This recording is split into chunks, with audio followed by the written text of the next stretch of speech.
Our subject this morning is listening, and I want to begin by telling you a story.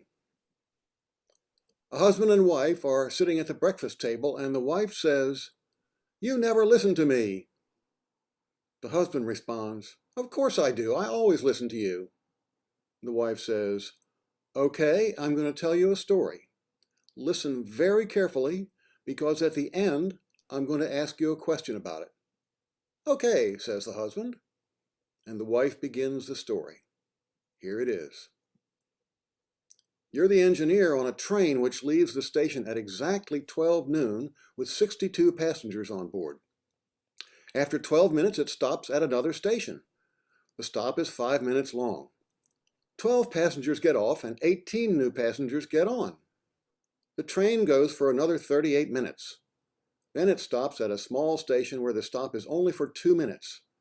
6 people get off and 7 new passengers get on. After another 21 minutes of travel, the train stops at a station for 5 minutes. 18 passengers get off and 12 new passengers get on. The train goes only a short distance, 5 minutes, to the next station where 20 passengers get off and 13 new passengers get on. Now the wife says, "Here's the question. What's the name of the engineer?" "What?" shouts the husband. "What kind of a crazy question is that? I've been adding up all those minutes and counting all the passengers. How am I supposed to know the name of the engineer?" "You didn't listen to me," responds the wife. "The very first thing I said to you was, 'You are the engineer.'" Okay, tell the truth now.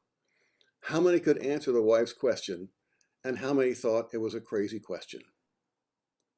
I tell this story to illustrate that listening is hard work. It's easy to miss the point. Speakers may try to mislead us, and our own biases influence what we think the answer might be. You all know that we are at a point in our nation's history where listening is more important than ever. The mob which stormed the U.S. Capitol on January 6 was energized by lies they had been told over the past 4 years, and especially in the 2 months since the presidential election. Surveys tell us that a significant majority of those identifying as Republicans still believe those lies. Many are motivated to act on those beliefs. We have a big job ahead of us as a nation. We all hope the new administration, which will take over on Wednesday, will be up to it. But we must remember that each one of us has a part to play in how this all turns out. Listening has been the subject of a great deal of conversation and literature over the years. Maybe you remember Deborah Tannen's book, "You Just Don't Understand Me," which was published in 2001, exactly 20 years ago. Now, it was primarily about communications between men and women, but the issues are the same for almost any kind of listening. You don't have to read the whole book to get the message. The book's chapter titles alone illustrate the issues around listening. So let me just read the 10 chapter titles of that book, You Just Don't Understand Me. 1. Different Words, Different Worlds. 2. Women and Men Talking at Cross Purposes. 3. Put down that paper and talk to me. 4. Gossip. 5. I'll explain it to you. Lecturing and listening. 6. Community and context. Styles in conflict. 7. Who's interrupting? Issues of dominance and control. 8. Damned if you do. 9. Look at me when I'm talking to you. Cross talk across the ages. And 10. Living with asymmetry.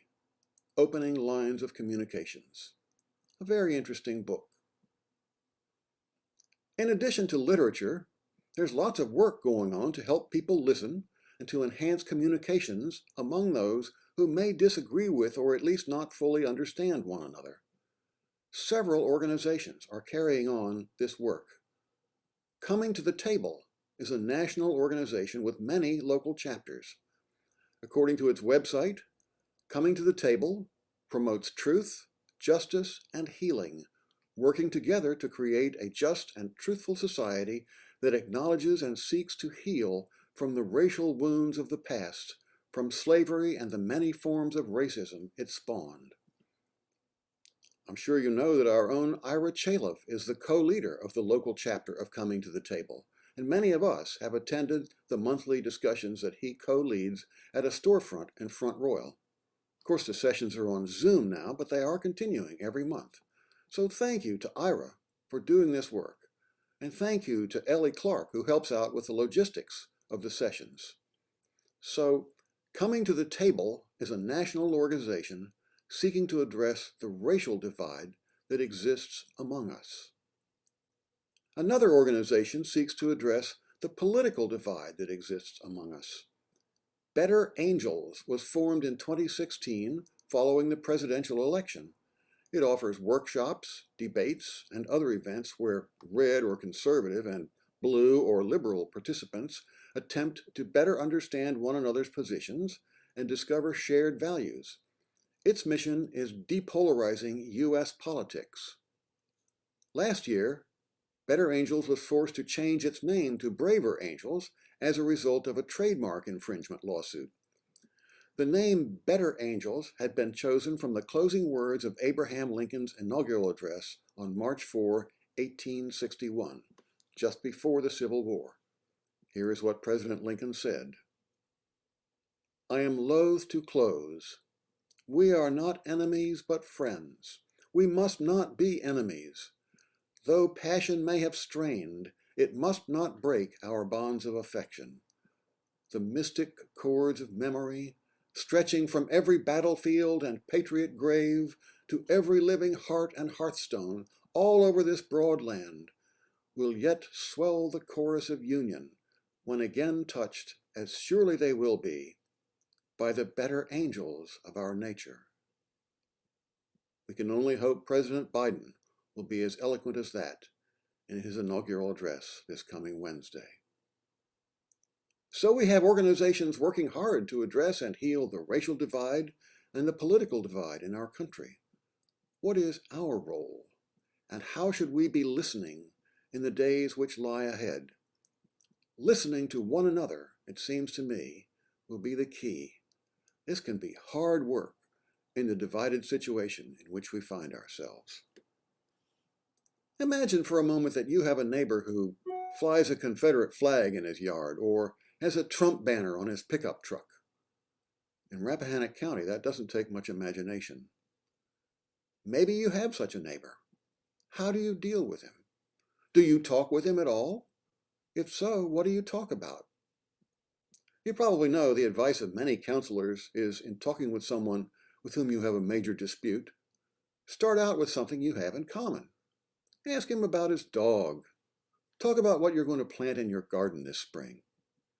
Conversations like this can at least open the channel of communication between you. But these conversations don't get to the heart of the divisions among us, which are not just divisions between you and your neighbor, but between huge portions of our country's population. How are we going to address those issues? My advice is this: listen far more than you talk. Rather than trying to convert your neighbor to your way of thinking, really work to try to understand his way of thinking. Who knows? He may be able to help you understand why he thinks and feels the way he does, even though you may still disagree with him.